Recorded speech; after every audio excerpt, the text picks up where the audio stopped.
Welcome to wifi media.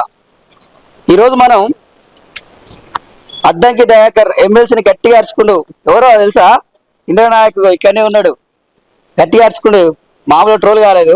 మనం ఇంద్రనాయక్తో ఉన్నాం. Hi brother. Hi Bawra.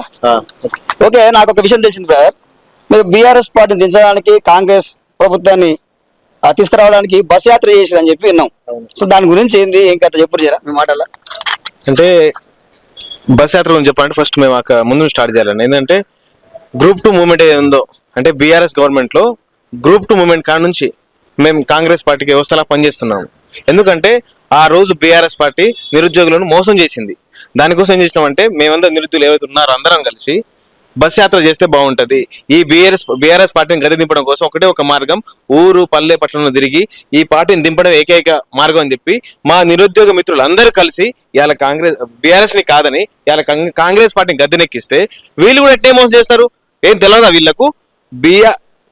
రాష్ట్రంలో 186,000 పోస్టులు ఖాళీ ఉన్నాయని చెప్పేసి సీఎం గారే సాక్షాత్తు ఎలక్షన్ ముందు చెప్తే వీళ్ళందరికీ కమిటీల పేరు చెప్పి కాలయాపనలు చేస్తారు.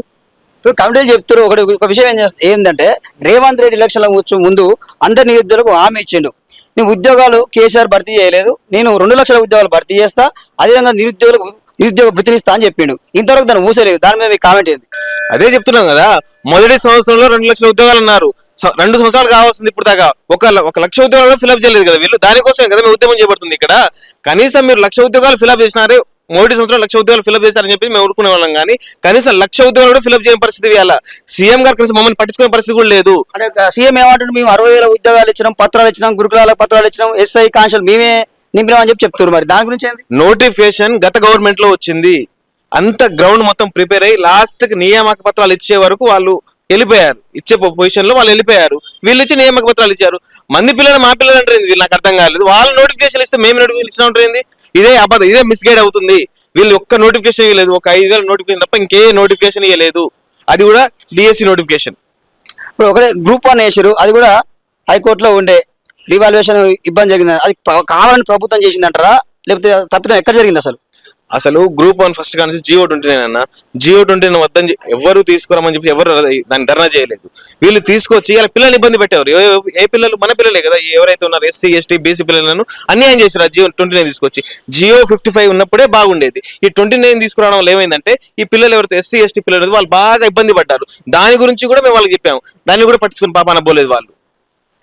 అయితే ఇప్పుడు గవర్నమెంట్ చూసుకుంటే ఒక్కరు కూడా వాళ్ళు ఏమంటారు, జాబ్ క్యాలెండర్ కూడా రిలీజ్ చేస్తా అని చెప్పారు. అసలు దాన్ని ఊసే లేదు, దాన్ని ముచ్చడే లేదు. ఆయన ఏమాటికి అవసరమైతే నిరుద్యోగులతో వచ్చి మాట్లాడి మరి వాళ్ళ సమస్యలు తీరుస్తా అన్నాడు. అసలు ఏం జరుగుతుంది? కాంగ్రెస్ అంటేనే కమిటీలు. వీళ్ళు కమిటీలు వద్దు, ఏం వద్దు, డైరెక్ట్ గా మీరు ఉద్యోగాలు ఇస్తారా ఇయ్యారా ఒక మాట చెప్పండి. ఇస్తామంటే మాట్లాడాలి, లేకపోతే లేదు. మీరు ఎందుకు ఇలా కమిటీల పేరు అద్దంకిని పంపించి వాళ్ళని పంపించి వీళ్ళని పంపించి ఎందుకు పంపిస్తున్నారు? మీకు తెలియదా? మీకు సొయ్యలేదా? మీకు తెలుసు కదా, మీకు ఇంటెలిజెన్స్ ఉంది కదా, ఈ రిపోర్ట్ వస్తుంది కదా మీకు రోజు. ఎందుకు ఈ రాష్ట్రంలో నిరుద్యోగ పట్ల అధ్వానంగా తయారు మీకు తెలియదా? మీరు చేస్తున్న పనుల వల్ల ఇట్లా తయారవుతున్నది. బ్రదర్, మీరు ఎన్ని సంవత్సరాలుగా నోటిఫికేషన్ కోసం ఎదురు చూస్తారు? దాదాపు 5 సంవత్సరాలు. 2018 ఆ టైం నుంచి ఇక్కడ ఉన్నాం, అంటే అశోక్ నగర్ లో. అంటే కొన్ని ఉద్యోగాలు వచ్చినా, పంచాయతీ కార్యదర్శి వచ్చినా కూడా ఈ గ్రూప్ 2 గ్రూప్ 1 పెద్ద ఉద్యోగాలు కాబట్టి అవి వస్తే బాగుంటాయని చెప్పేసి మేము దానికోసమే వెయిట్ చేస్తాం. దాంట్లో కూడా అక్రమాలు జరిగినాయి. అదే అంటే మా బతుకులు మారుతాయి, అవును అనే ఉద్దేశంలో మా బతుకులు మారుతాయి అని చెప్పేసి మేము వెయిట్ చేసి దానికోసం ఇది చేస్తున్నాం. చాలా మంది కూడా వింటున్నాం, అశోక్ నగర్ లో కానీ, ఇక్కడ దిల్షుక్ నగర్ లో కానీ, ఎక్కడ చూసినా పాపం పెళ్లిళ్ళు చేసుకోకుండా ఆ రెంట్లు కట్టుకుంటా, కొంతమంది అయితే ఇంటి దగ్గర భూములు తాకట్టు పెట్టారట, బంగారం కూడా తాకట్టు పెట్టి మరి వచ్చి కోచింగ్ తీసుకొని ఫీజు కట్టి చదువుకుంటారట. అసలు వాళ్ళ పరిస్థితి ఏంది? అదే అన్న, ఇప్పుడు దిల్షుక్ నగర్ లో అయినా అశోక్ నగర్ లో అయినా తల్లిదండ్రులకు 5,000 6,000 నెలకు పంపిస్తే ఎక్కడో 5 రూపాయలు భోజనం చేసుకుంటూ వాళ్ళ రోజు గడిచే పరిస్థితులు అవి. ఎందుకంటే 5-6 వేలు పంపాలన్నా కూడా రైతు బిడ్డలకు చాలా కష్టం అవుతుంది. ఎందుకంటే కాలాలు కూడా సరిగా లేవు, వర్షాలు కూడా ఊర్లో పడట్లేవు. ఇప్పుడు నోటిఫికేషన్ లేదు, ఏం లేదు. గత 5 సంవత్సరాల నుంచి ఒక్క నోటిఫికేషన్, అంటే నోటిఫికేషన్ ఇచ్చినా కూడా దాంట్లో అక్రమాలు జరుగుతున్నాయి. అవే ప్రశ్నిస్తే మేము ప్రశ్నించే క్రమంలో బీఆర్ఎస్ పార్టీ గది దింపినాం. వీళ్ళు కూడా అట్లే చేస్తే ఇక మా పరిస్థితి ఎట్లా చెప్పాలి ఇప్పుడు? సరే, అక్కడ కేసీఆర్ ఒక వాస్తవం తెలంగాణ ఉద్యమం జరిగిందే నియామకాల మీద. సరే, కేసీఆర్ నియామకాలు జరపలే అని చెప్పి ప్రభుత్వాన్ని మారిస్తే ఈ కాంగ్రెస్ ప్రభుత్వం రేవంత్ రెడ్డి కూడా అదే పని చేస్తుండా? సేమ్ దానికంటే అధ్వానంగా చేస్తుంది. ఇంకా నిరుద్యోగులు పట్టించుకుని పాపాన పోవట్లేదు వీళ్ళు. అసలు ఒక్కసారి కూడా కాంగ్రెస్ గవర్నమెంట్ వచ్చిన కాడ నుంచి సీఎం నిరుద్యోగుల ఒక్క మీటింగ్ కూడా సమావేశం జరగలేదు. మళ్ళీ ఫస్ట్ మీటింగ్ లోనే నిరుద్యోగుల వల్లనే ఇలా కాంగ్రెస్ పార్టీ గెలిచింది అని చెప్పుకోవడానికి మాత్రమే చెప్పిండు. ఇంకంతకంటే ఒక్క మాట కూడా మా గురించి మాట్లాడలేదు ఎక్కడ కూడా. అసలు అద్దంకి దగ్గర వచ్చిండు, మీ దగ్గర రావడం వల్ల ఏ ఉపయోగం జరిగింది? అది ఏం ఉపయోగం జరగలేదు. ఏంటంటే కమిటీలు కాలయాపన చేస్తారు, వీళ్ళు వల్ల ఉపయోగం ఏం లేదు. వాళ్ళు కలిసేది లేదు, చేసేది లేదు. ఏంటంటే వాళ్ళకు ఉద్యోగం కావాలి, మొన్న ఎమ్మెల్సీ వచ్చింది, మళ్ళీ మంత్రి పదవి కావాలి, మళ్ళీ ఎవరిని వాడుకోవాలి? రాష్ట్రంలో ఎవరు ఖాళీగా ఉన్నారు? నిరుద్యోగులే ఖాళీగా ఉన్నారు, నోటిఫికేషన్లు ఎవరు కావాలి ఖాళీగా ఉన్నారు, వాళ్ళతో వాడుకొని మంత్రి పదవి తెచ్చుకోవచ్చు అని చెప్పి అతనికి ఏడికి వచ్చిండు. అంతే, అంటే ఎంతసేపు ఉన్న నిరుద్యోగులు వాడుకోవాలి, వాళ్ళ అంటే రాజకీయ నిరుద్యోగి రాజకీయ ఉద్యోగి కావాలి. రాజకీయంగా ఎదగాలంటే ఇప్పుడున్న పెద్ద ట్రెండ్ అంటే నిరుద్యోగులను వాడుకుంటే మేము రాజకీయంగా పైకి ఎదగలుగుతాము, లేకపోతే లేదని వాళ్ళకి కూడా బాగా తెలుసు. ఇప్పుడు మొత్తానికి ఇప్పుడు వైఫై మీడియా ద్వారా రేవంత్ రెడ్డికి మీరు ఏం చెప్పదలుచుకోరు? త్వరలో పదాలు పక్కన పడేసి ఫస్ట్ నిరుద్యోగులతో మీటింగ్ పెట్టండి, వాళ్ళ ఉన్న పరిస్థితులు, వాళ్ళకి ఏమేమి సమస్యలు తీర్చండి ఫస్ట్. ఆ తర్వాతనే మీరు నోటిఫికేషన్ నుంచి మాట్లాడని చెప్తున్నాం. మీరు ఈ మధ్యలో బాగా ట్రోల్ అయ్యారు, అసలు సిగ్గుందా మీకు తెలియదా అని చెప్పి గట్టిగా మాట్లాడారు. అది ఒకటి ప్రశ్నించాలి ప్రభుత్వాన్ని. ఇప్పుడు సిగ్గుందా లజ్జుందని నేను ఆవేశంలో ఏం వాళ్ళకి ఒక మాట కూడా నేను తూలి మాట్లాడలేదు, కానీ ఆక్రోశం యావత్ తెలంగాణలో 33 లక్షల మంది ఆవేదన. అది ఎందుకు మేము కష్టపడి అలా కాంగ్రెస్ పార్టీని గెలిపిస్తే వీళ్ళు కూడా అట్లే మాట్లాడడం వల్ల మాకు కొంచెం ఆవేదనలోనే ఎట్లా మాట్లాడిన బాధలోనే. కాబట్టి ఏదో వాళ్ళ మీద కోపంతో అద్దంకి దాక మీద కోపం, వాళ్ళ మీద కోపం కాదు, ఇది ప్రభుత్వం మీద ఉన్న వ్యతిరేకత అంతే. ఏ నోటిఫికేషన్ చేస్తే బాగుంటుంది ప్రభుత్వం? చాలా ఉన్న notification group 2, group 1, SI constable, DSC ఒక్కటే చాలా నోటిఫికేషన్ వేయాలి. ఎందుకంటే ఇవాళ మేము ఒక్కటే ఇవాళ గ్రూప్ 1 వాళ్ళే, గ్రూప్ 2 వాళ్ళే వీళ్ళని గెలిపేలే కదా.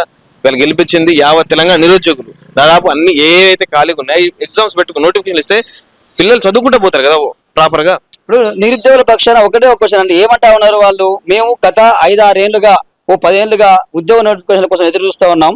అక్కడ బీఆర్ఎస్ ఉద్యోగ నోటిఫికేషన్ వేయలేదు కాబట్టి మేము బీఆర్ఎస్ గద్దించి మేము కాంగ్రెస్ గెలిపించుకున్నాం. కాంగ్రెస్ కూడా అంతగా అధ్వానంగా పనిచేస్తుంది, నోటిఫికేషన్ ఇస్తలేదు, ఉద్యోగాల కోసం ఎదురు చూస్తున్నాం. ఇక్కడ చూసుకుంటే వయసు కూడా అయిపోతుందని చెప్పి నిరుద్యోగులు వాళ్ళ ఆవేదన వ్యక్తం చేస్తా ఉన్నారు. మరి రేవంత్ ప్రభుత్వం మాత్రం నిమ్మకు నీరెత్తినట్టు దున్నపోతు మీద వర్షం పడేట్టు వ్యవహరిస్తుంది. అక్కడ చూసుకుంటూ పోతే నిరుద్యోగులతో చర్చలు లేవు, ఒక మంత్రి వచ్చి గెలవాడు, ముఖ్యమంత్రి వచ్చి గెలవాడు, వాళ్ళకు నిరుద్యోగులకు జాబ్ క్యాలెండర్ ఇస్తా అని చెప్పారు. ఇంతవరకు కూడా దాని ఊసే లేదు. ఇన్నిసార్లు కలుస్తారు, మంత్రి మండలి పెడుతున్నారు, క్యాబినెట్ మీటింగ్ పెడుతున్నారు, ఒక్కసారి నిరుద్యోగుల గురించి మాట్లాడారా? అసలు అవును ఇంద్రనాయక్ గారు ప్రతిసారి ఈ క్యాబినెట్ మీటింగ్ పెడతారు, నిరుద్యోగుల గురించి మాట్లాడారు, విద్యార్థుల గురించి మాట్లాడారు, స్కాలర్షిప్ల గురించి మాట్లాడారు. దీని మీద మీ కామెంట్ ఏంటి? అసలు వాళ్ళు టీల కోసం, ఛాయల కోసం క్యాబినెట్ మీటింగ్ సమావేశం జరుగుతుంది. ఏం లేదు, మా గురించి ఏముండదు అక్కడ, మా గురించి మాట్లాడుకునే వాళ్ళకి ఏముండదు. ఎందుకంటే ఎంతసేపు రైతు భరోసా, రైతు బీమా గురించి, కానీ వాళ్ళకు ఏ రైతు వచ్చి బస్ యాత్రలు చేయలేదు. ఇలా బస్ యాత్రలు చేసింది నిరుద్యోగులు మాత్రమే. కనీసం వాళ్ళని పిలిపించి ఒక్కసారి మాట్లాడితే ఇలా సొమ్మేం పోతుంది నాకు అర్థం కాదు.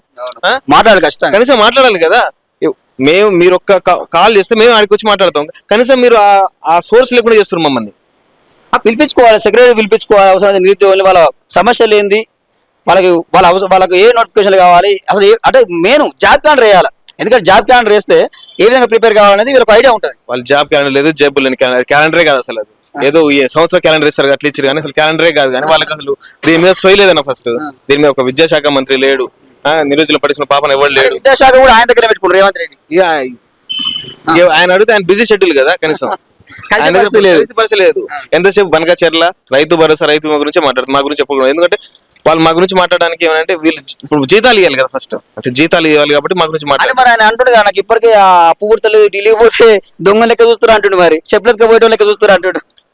మరి ఆ విషయం ఆయనకే తెలియాలి, ఎందుకంటే రాష్ట్రాన్ని నడిపిస్తున్న వ్యక్తి కదా, ఆయనకి తెలియాలి. సో ఇది మనం నిరుద్యోగులు ప్రభుత్వాన్ని ప్రశ్నిస్తా ఉన్నారు. ఎందుకంటే వాళ్ళు ఉద్యోగాల కోసం ఎదురు చూస్తా ఉన్నారు. గత కొన్ని సంవత్సరాలుగా వాళ్ళు నోటిఫికేషన్ల కోసం ఎదురు చూస్తారు. తక్షణమే రేవంత్ సర్కార్ నిరుద్యోగులు పిలిపించుకొని వాళ్ళ సమస్యలు ఏంది, వాళ్ళ బాధ ఏందో అడిగి తెలుసుకోవాలి, అదేవిధంగా వాళ్ళ సమస్యలు తీర్చాలి, నోటిఫికేషన్లు వేయాలని చెప్పి నిరుద్యోగుల పక్షాన కూడా మన వైఫై మీడియా అడుగు